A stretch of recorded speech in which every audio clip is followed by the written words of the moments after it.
In this video, we are going to cover oogenesis, the ovarian cycle, and the menstrual cycle. So we're going to start with oogenesis, which is the production of the egg cells in the female. Scientific name for these egg cells are the ova.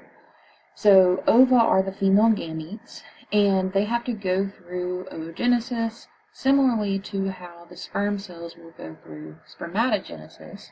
But keep in mind that this will take place in the ovary, whereas spermatogenesis is going to be taking place in the testes. So in oogenesis, we are going to start with a stem cell in the ovary called the oogonia. And there are oogonia present in the ovary of the female when they are still developing before birth. So when they are still in their mother's womb, this is when these ovaries will start to produce these oogonia, and the oogonia will go through rounds of mitosis, where they will make copies of themselves. Now, one of the copies of the oogonia will remain in the ovary as a stem cell. Another copy will become a primary oocyte. And that primary oocyte will become arrested in meiosis 1, the first phase of meiosis. They will get frozen in that phase until adolescence, until they reach puberty. And at that point, that primary oocyte then can continue on in this phase or this developmental process that we are looking at here. Now, females are born with about 1 million of these primary oocytes in the ovaries. A lot of those will get removed or broken down or die off from childbirth until adolescence or puberty. And so by the time you reach puberty, there are roughly about 300,000 primary oocytes left in the female ovaries. Now, typically only about 400 of those will actually be used during the female's reproductive life. So only about 400 of those primary oocytes will actually develop into secondary oocytes and be released from the ovaries through ovulation during the female's reproductive lifespan. So let's just say that this female has now reached adolescence. She has reached puberty. At that point, her body starts to produce follicle-stimulating hormone and luteinizing hormone, thanks to that anterior pituitary gland. And the follicle-stimulating hormone will begin to stimulate the development of this follicle, which is surrounding this primary oocyte. So keep in mind this primary oocyte is still a diploid cell because it has not gone through meiosis 1 yet, and it will be surrounded by this follicle, these follicular cells, which are going to be simple squamous cells. This is a primordial follicle when they are a fetus, but once they become a adolescent or a teen, at this point we call it a primary follicle, and this is when it's going to be surrounded by cuboidal cells. So simple cuboidal cells. This makes it a primary oocyte. And so once that primary oocyte begins to go through meiosis 1, and it starts going through that first round of sex cell division, you will see that follicle will grow, and it will get larger and larger and larger. As it is getting larger, that primary oocyte is dividing and becoming a secondary oocyte. And so we go through this first round of meiosis here. One of the cells that results from this first round of division becomes what we call a polar body, which is essentially just the extra DNA that we are removing from the cell. Everything else will stay intact in the secondary oocyte. So all the cytoplasm, the organelles, everything else will stay with that secondary oocyte, which you can see is going to be housed in this very complex and very large vesicular or Graafian follicle. Now, once follicle-stimulating hormone, luteinizing hormone peak, at that point, that is when this follicle will rupture, and this secondary oocyte will then be released from the ovary through this process called ovulation. So once this secondary oocyte is released, at that point, it could potentially be fertilized by a sperm cell. So here we see the secondary oocyte has been ovulated. It is now traveling through that uterine tube. And if it becomes fertilized with a sperm cell, at that point, it will go through a second round of meiosis, meiosis 2, where it will divide again, and you will see a second polar body form from that, which is going to be useless, and we're not going to be able to use that for anything, just like we couldn't use that first polar body. But our secondary oocyte has now divided and has become a fully mature and fully viable ovum at this point. This is a fully viable sex cell or gamete for the female. And once that sperm cell combines with that ovum, it will become a zygote. So you will see that this zygote is a diploid cell. It has 2 copies of the chromosomes. We have 1 copy of our chromosomes from our ovum, and we have the other copy of chromosomes from the sperm cell. These 2 unite through fertilization and give us a zygote. Now, once that zygote forms, again, this follicle here will break down, or it will get converted into a secondary structure called the corpus luteum. This corpus luteum will then begin to produce progesterone for the female body, and that progesterone, if pregnancy occurs and if this zygote goes on to the uterus to implant, that corpus luteum will remain around for a longer period of time and keep producing that progesterone to help maintain that pregnancy early on. Now, once the placenta starts to form, at that point the placenta can take over the role of producing that progesterone, and that corpus luteum can degenerate at that point. But it will remain there until that pregnancy has been fully established and that placenta has started to form. Now, if this never happens, if fertilization never happens, the secondary oocyte will just go on to die. It will not go through a second round of meiosis. It will just die and typically be reabsorbed by the body. And at that point, the corpus luteum would also begin to degenerate or break down, and this whole cycle of the folliculogenesis and oogenesis will start over. So this will typically happen once a month. The menstrual cycle as a whole lasts about 28 days, so it takes about 28 days from start to finish for all of these steps to occur. So let's take a look at this ovarian cycle a little bit more closely. Again, here we can see this follicle developing over time. So throughout this ovarian cycle, you can see that that follicle will develop and get larger and larger from days 0 to day 14, roughly. And once it becomes fully mature, at that point you will see ovulation occur.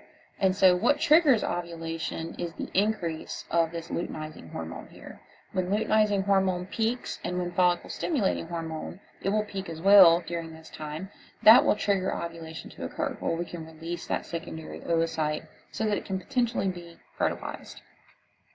Now, this follicle stimulating hormone down here, you will see that it is increasing, which is going to increase the development of these follicular cells and allow that follicle to become more and more enlarged and more mature throughout this follicular phase of the ovarian cycle.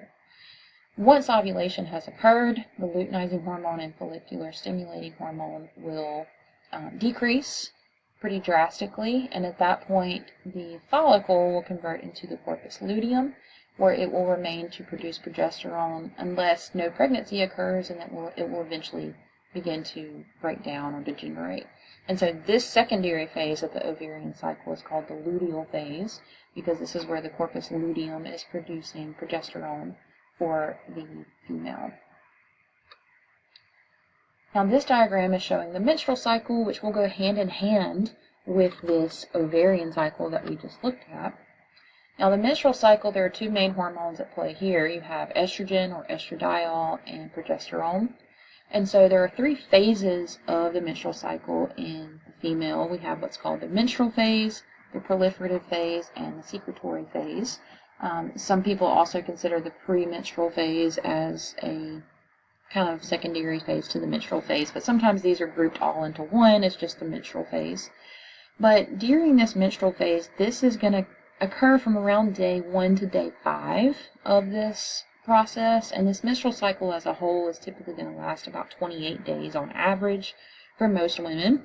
And so day 0 to day 5 or day 1 to day 5 is where we will have menses. So menses is what happens when you have bleeding and you are shedding the endometrial lining of the uterus because it was not used in the previous month to aid in pregnancy. So if pregnancy did not occur the month before, you have to shed that old uterine lining and replace it with a new uterine lining.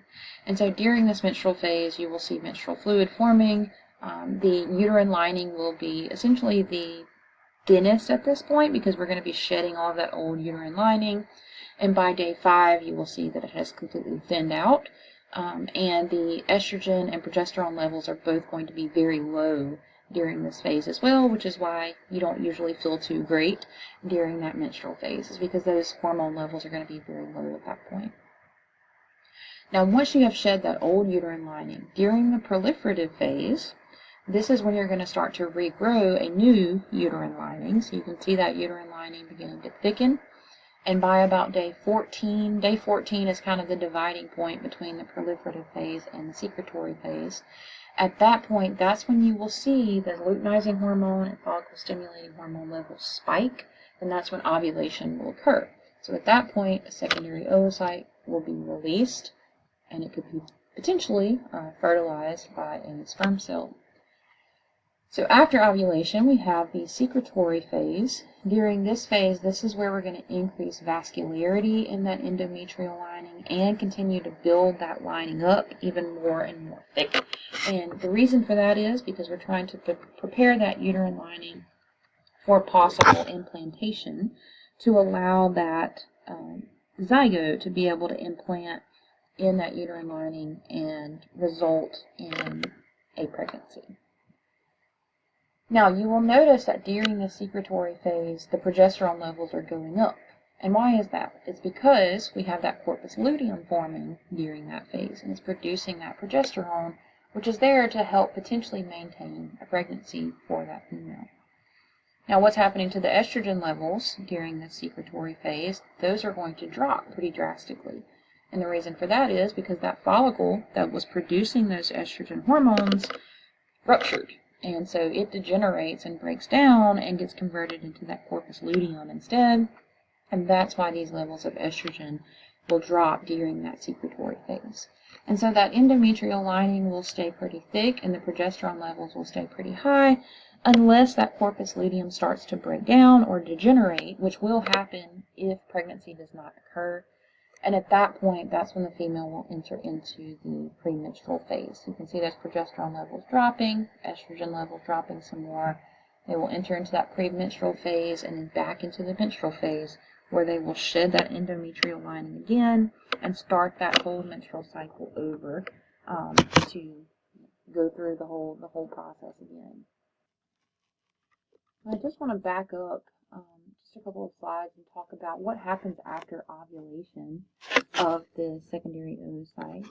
So keep in mind that the uterine tubes and the ovaries of the female reproductive tract do not have any direct physical connection with one another. So the uterine tubes actually have these long finger-like projections that extend off of them called fimbriae, and those extend around the ovary. And during ovulation, those fimbriae will move or beat in a wave-like pattern to essentially pull that secondary oocyte that has been ovulated into the uterine tube, kind of sweeps it into that uterine tube. And once the secondary oocyte is in that uterine tube, it will be moved along that uterine tube thanks to cilia, which are lining the cells of that uterine tube.